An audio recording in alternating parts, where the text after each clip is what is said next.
enti enra na na ehu ne se bia no oye Komfo no wa brabo bi mo emfata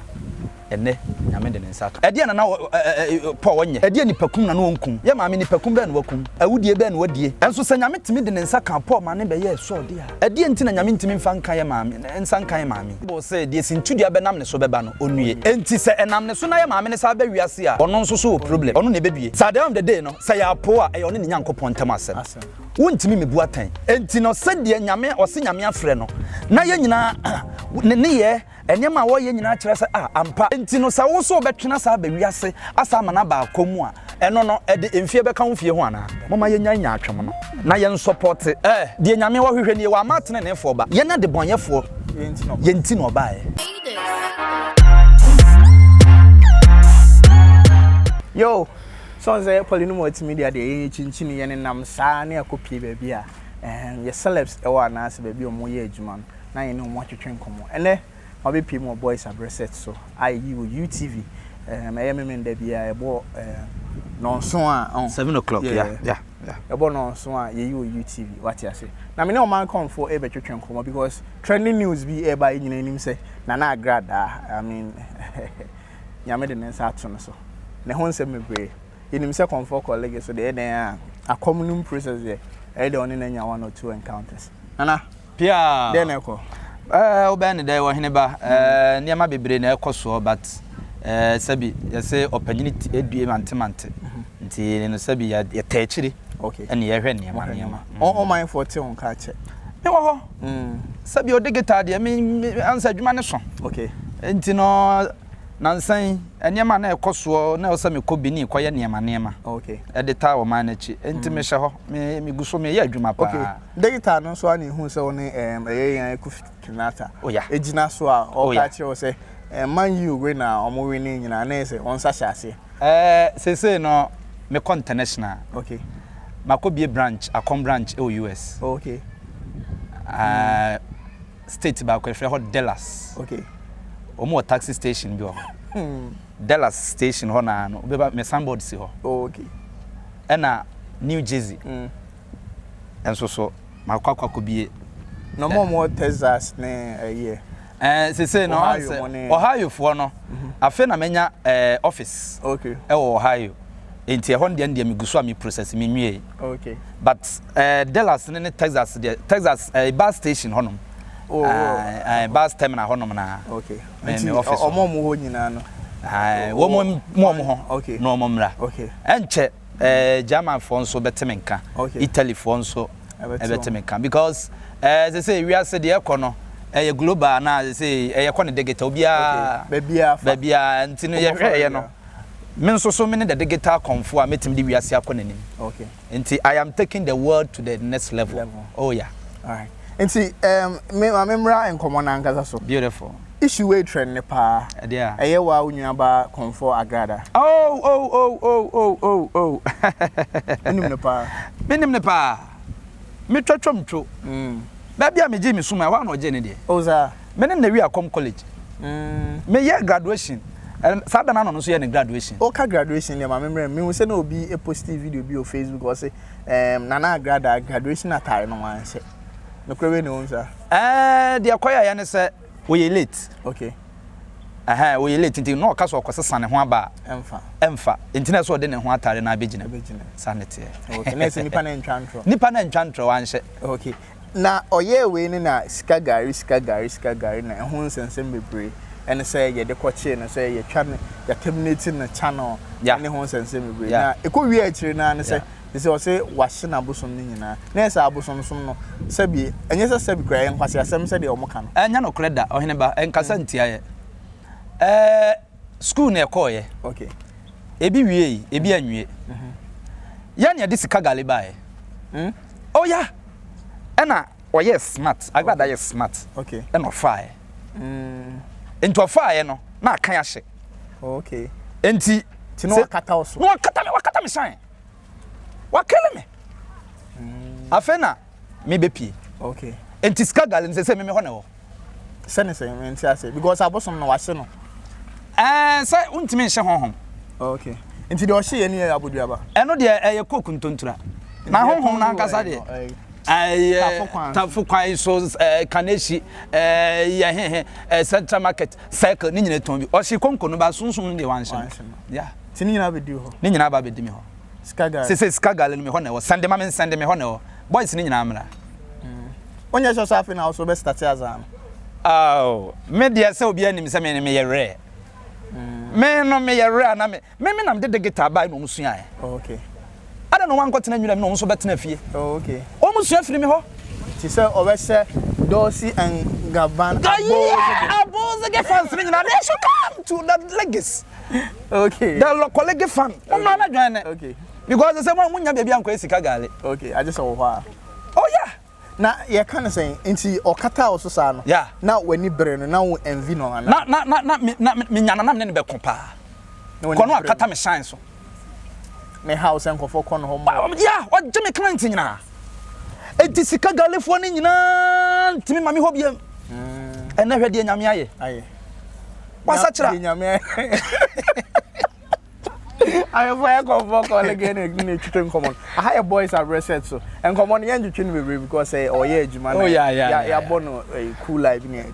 o si nyame adom aye den se hwede nyame aye nyame de me ho afofi makoda twaman tense mami ensa kira na ntimi makom Poleeno empaibo ma yi ansa na mami we sakira no se nyame antie mi kran ka me ntia ase and a bigger question ya wan house nko bo fucking oyeda dabi se nyame de me nsa kan no nso so oyeda kese because oye video bi say wo na se sofo abe wadwen so be ma ne Mama Agradaa asesa no nya wade obi si asesa wase pressure na no de kasa mo mama nani ade na hamo o fi Nazareth he ya okay mo mama nani ade na hamo kura na nei oye elder kese a cheze wo mabonesu ya bonesu me da nyame ase so ma bie kwan ma me okay because me koye 40 days 40 nights e wo mo ho so mo nsakira okay no mo mfa me shine ma me okay nyame adom watie me mpaibo ene me maame ya sakira amen na bie kwan ma me sika gale wura say e wo me ho gale no boto ni simi ho okay oba masabia ma ho meje what the name na han me 6 months okay or the han ho oh yeah next one to or the han me my rent akom nti after 6 months no na the romana na say niam akoye be renew no what you anka na ma say tua no ka so obegina de nenka Ghana fo nka maye bi samo mama mi za ba bium o se ba komu a ka se be si abono no akom no mo say e kan say we katel sumu mu aso to say why to say o asachira but na or they come to me na on more serious note any pa bia hia adwen sachira no correct na abrabo akwantuo no okay ye kɔ no nyina nyame ekasa nipa ho okay da bia me kasa enne na onim obi but onim ne kyena okay enti enra na na ehu ne sɛ bia no oye Komfo no wa brabo bi mo emfata enne nyame de nsa kan we should accept that fact say nyame edisima sakra wiem say the oye so oye ne Paul no ede na Paul wonye ede ni pakum na no onkum ye maame ni pakum be na wakum awudie be na wadie enso sɛ nyame timi de nsa kan Paul ma ne be ye so de a ede enti na nyame ntimi mfa nkan ye maame nsa nkan ye maame bibia ye possible na me de ni gi samu ewom ne sɛ watimi apevu we ama me Poleeno mani brisampa ade makoda ho atwea enti nyame anim ni sɛ ye maame isa ka so beba komu a mia meboaboa mrantia no amia kobo no e woni fie kosi sɛ Bible says oba Kristo mu a wo ya abode foforo enti me minim sɛ ena ya maame wa ya abode foforo enhira kan rade o Komfo so say tama scanning yes or ni Yesu Kristo be na ntene Yesu kan se mi twene say koton wa honi nyina na fa ma hiafo ne be di machi na Agradaa so Komfo say wachije Komfo sika na odia yi enti say obesa Ghana 40 asese ampa wa power de oye ni nyina be di nyame achi dia ene ni sika na wanya no onfa nko homeless na sa sika fo na no mu ni Yesu nam no sa tam na boutique ni ho ankomo nka sa Satam na Gucci no mo ne Versace no ni ho nkomo nkasa Gabbana e dia dress na no mo ye na wa wo hwa japade we na de kwa akoma obi a wo betwe abozege ka wa bet Pia wo mo ba me ho wo mo kwen wo mo ba me wo ba je why nyoma won o mo ba je duro okay o ba je for boys enti eno de sa tete sikani no asam o kan no se ne ya ankon kasa anka Yesu kra kan ko be kasa man se sawa no ko si se enane ma yekoso na wa wo free sa gold fie yi mo no aba beda ba bia me kwabena wiemfo me dai bie aba rentia eh eno de Ghana fo nyin from tirim okay sabi nyame som no nyame de nsa na aka no yenti asese nyame de nsa aka no na de watimi o atwami o yenya ama ne nka na ye nyina yemfa mpai bonta na chi because Bible says enipa ba ko sachira abofo mpempempem a wosoro enije entia de na abofo na wosoro na ni age na ye ne etefam na ye reho se hu ne se bebre ana se omo hu ne se ase fraud bi na o se anya fraud se de be ya nyame ani mo nyambe de ntwetwa se BBC onipa brabom okay enne ise ma me bie na no se wo kan sempa no a wonim dia obeka because enema a wafamu ne niema a waye ono ade na bra bobe yemfato ho ama nipa okay e wo wiase nso ama yen youth no yen so so yatimi afamu aba ena ni gidie so aye ene gidie sepi because gidie anamon se nyame anka ho sa kontwe we mu a hwe ba bia ye ma me din duru ye e wakomu de obonefo ne din ye na se nyame ahye ne ho ni monyam a champion obi nkasa sabi me de mani agiama na nkasa akeka de obi abeka bi atesem de obi abeka bi yese de obi abeka bi nanso asem na wiye ne sen ene so afa Kristo eno ne ade ehia asofo bebre ena matie mu interview atama ne ye maame ewo wiase no wo mu hya ye maame ho nkom so obeba be nyame adwuma entiada ne ye doubt nti se nyame ntimi nsakra nipa na okay common sense for leader Abraham Moshe yeah watutu bebra abobo Agradaa say Agradaa sachira na wasachira so wafa Yesu no ebe fono no be mena fono no because oborn back to back say apo na opese o say bu Ghana fo na yafa hin kosi no then how be ka Bible say de sintudia be nam ne so beba no onue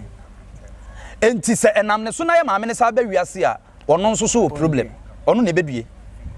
so at the end of the day no say apo a e ono ne nyankopon tam asem wontimi mebu atan alright enti no sede nyame ose nyame afre no na ye nyina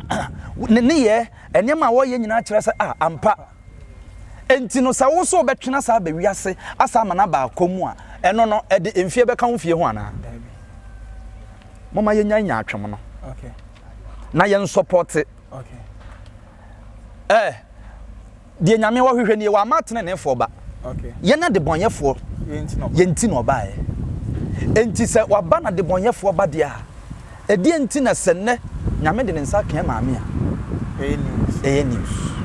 yanti ase se nyame tumi ade nyina aye enti nyame e de nsa kan maame na me de ne gisem awom ne se wabie kwan ama me sika gale no ti obi a opesika gale bia omla me ho on follow me Komfo official Komfo College Instagram and YouTube so Komfo College vlog and I bet me an college obi wo born college okay into Komfo College vlog yeah no now Facebook nso Komfo College meba live okay meba Facebook live okay na amamfo do mabusade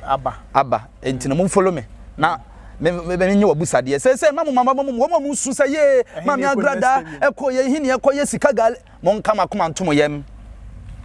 media makwankyere eye simple me magi usika me megi samo okay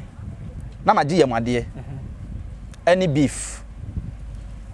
any prekontwere de aka de me a sika de beka ho no me de betoto aya na yam so enum ye ode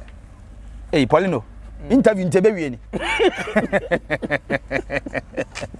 I want na num ye ne de opede akoye you can say live should be edi Poleeno Multimedia so follow ya ko Instagram Poleeno_com follow you a little over 32K what you say be part of the family na nyina mum me shaping entertainment industry and issues I wo Ghana I mean social trending issues no ye nyina yen kan adwum mum na yen sesem bra me nim say nyame no odi ni yeah my bro say we bisade me busade me 40 days 40 nights everybody fansa come ma me na me kom was me shine this over Fabio Quizana Yes was actual letter. Application letter. Yes was the application letter ba. Na me o fill forms for. No fill forms na me hwe na say me vet. Obeba vetting. Yeah. Obeba vetting. So obeba vetting na say fan dia. Na fan. Na ma je no. Oh yeah. Dey na unim fa Komfo Agradaa because me nim say dey always adwum kakra. Beautiful. I believe say abakosem kakra me nim ne say ye ma me na sinitwadwumadie no. Oyebi. No yebi. Enti no ba ne ye field na onimani so ena oya ade enso oya ade ye enti we no ya na me kra me kase sinifo nyina mfe mpa ibon support no at least ye nyanyame nipa ba ko a ono nso so de mpa ibo e ba be ta adwuma na chi ama adwuma no nso atimi apagya enti no it's a privilege to the movie industry and the industry as a whole. Yeah. All right. And she said, "Obia, who said Nana evangelism work now? Obia na pun no me na. On tieno. Me can't tell me mammy and so some sending crying. Okay. So I'm an intel any peka. Okay. Adian young can't chat at a different. Okay. Adian some young come for more. Nanso so the Namia come on the day. A year dreamer. And tinning Nana say obey dear Nyame. Eka na won tie nipa no o tie nipa no a obefom obehwiase yeah o man Komfo na ye ne ye adwuma your boys are breasted so every Saturday you UTV enti pressure e wo ha ye twe no enti ebegya no na ye wakoye na adwuma se ne be ya yeso ye nya amane e wo set no so go producer no ye kwa pia waboka yi pa enti be se obeshi ne sika gu na ye ko final words me final words ne se Memenda metena se atie nipa bia num asem. Okay. Memenda bia. Kwasi ada bia nso metena se. Obetimi ahwe me wo GH1. Okay. Ebra me di dwumadie bia ya to ne din offside. Enumre 5:30. Me yesika gale no nso bi wo ho. Oh okay. Emo ma be mummo. Amesere onyankropon twedua mpon basafa yi adom ne se aweye bire awrade mfa ne nsanka obia. Nipa bia nso nya adwen sakira se de na ye maame e de ne na de agu fam na me Komfo de wo bie kwan ama me pa ama me chance ama me favor.